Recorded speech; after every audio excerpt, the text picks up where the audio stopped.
Barbarians, the lovable brain-dead Neanderthals of D&D, or any other fantasy setting. Whack! Yeah, that pretty much summarizes it. It's possibly the easiest class to play. The most overpowered early game class for certain. However, like the milk from the udders of that Amazon snoo mama, it gets bad quickly. So, here's how not to fuck up a barbarian. I give up! Mercy, please! So, what is Barbarian in the first place? Well, it's like your stereotypical American female on Black Friday, plus the actual fitness. Well, basically all you need to know is melee combat. And by gods, you can solve literally anything and everything with it. A door blocking your way? Punch it! Solved! Poverty? Punch a dick in the face! Solved! I must greet a most honored guest. War? Punch a dick in the face again! Good idea, I think.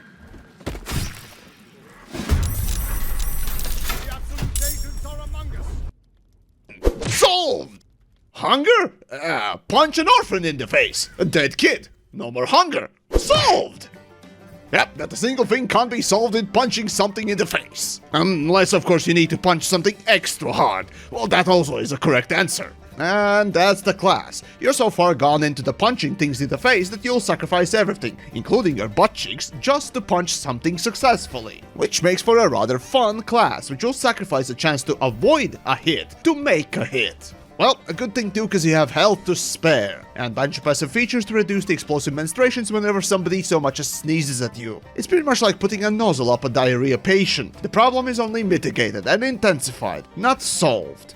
But what about the equipment? Well, Barbarian plays up the stereotype, the big fuck-off swords, and chronic allergy to any type of armor. Even though you have proficiency for light and medium stuff? Well, anyways, remember just that the heavy stuff will prevent you from raging in the first place, so obviously you should never use that. But how does a Barbarian even work? Well, step 1, induce a sperm cramp. Step 2,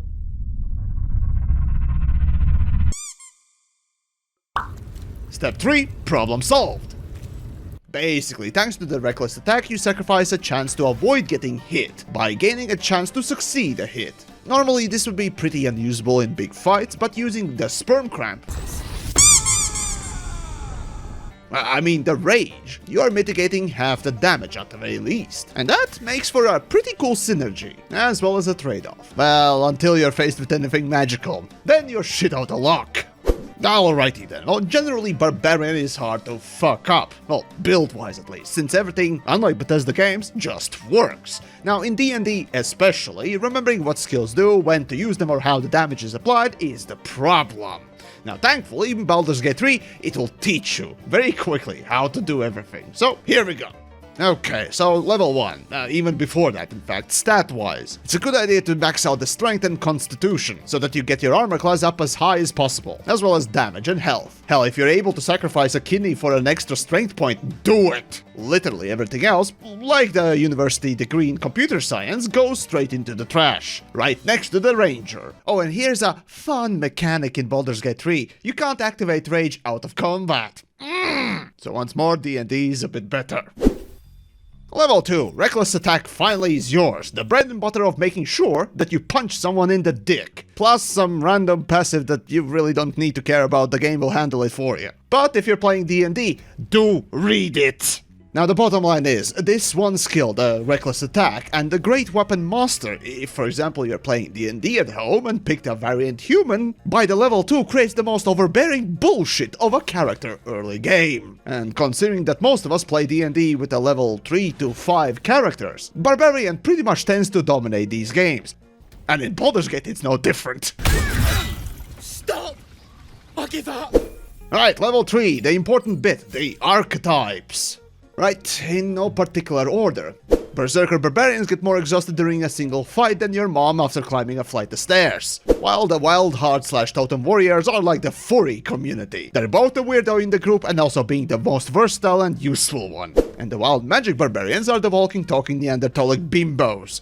Basically the modern e-thought influencers. You know, the "oh my god, I'm so random, you guys." Though, if you take a closer look, while for example Berserker gets an extra attack and can be pretty powerful, even my dumbass was atrophied so far that until my friend Woofy didn't point out, I didn't realize that unlike regular D&D Berserker, Baldur's Gate 3 version, every time after using that Frenzied Strike decreases the chance to hit a target, making it the worst of the barbers. But hey, like the brain in that skull, it's the easiest to maintain, I guess. But as for Wild Heart, from now on, the Totem Warrior, because it's easier to spell. It's basically the same thing as in D&D, so let's go. On the other hand, it opens up even more subclasses, so I guess here goes another rundown. Bear, you take less damage and get some healing. Eagle, you pretend to be a shitty non-stealthy Assassin's Creed, or a backyard WWE wrestler. Elk is the shitty Leroy Jenkins, while Tiger is only good for solo runs, and Wolf is the opposite, only good for party runs.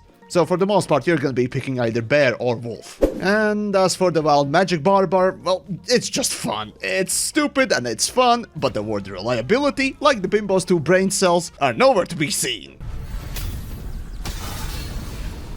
Now by the level 4, it's feat time. Now for fuck's sakes, not this again! It's not OnlyFans, damn it! Now, due to reckless attack, not taking Great Weapon Master should be punishable by jail time, closely followed by Tavern Brawler, which requires a little bit of a build and playstyle change, while Sentinel and Polar Master, while not being a stripper feature, are basically solid synergistic picks. But those are just the standout options, everything else is up to you. Though, if you're not gonna take Great Weapon Master, right to jail, right away. On the level 5, you get an extra attack. At this point, you can close the book on the word challenge. You peaked, that's it. Everything else is a downhill from now on.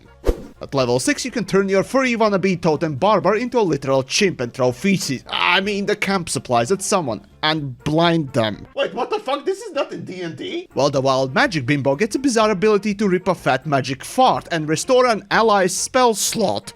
I shit you not. What the fuck is this subclass? I love it! Level 7. Level 8, another feat to pick from. Oh, and did you know that in Totem Warrior for D&D, this is not a thing? Huh, neat. By level 9, everyone gets a helpful perk, and the Wild Magic Bimbo gets another magical fart. Jesus Christ. At level 10, the Totem Furry gets another useful perk to pick from, and the Wild Bimbo gets properly random, like it's 2005 and it's going out of style. While the Wild Berserker gets a boring feature, and is left to cry in the corner. On top of that, by level 11, any Barbarian starts LARPing as a half-orc.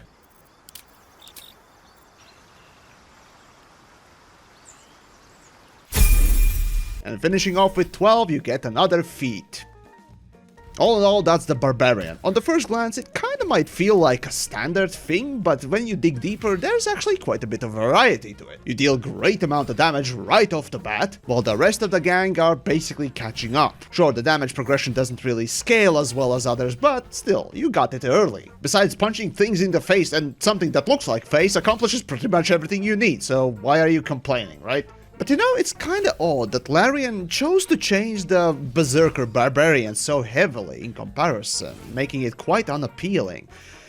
But anyways, that one works in small doses, so go wild, quite literally, and enjoy it. It's a good class. But come on, Barbarian can be ranged unit. Did you forget about the Tavern Brawler?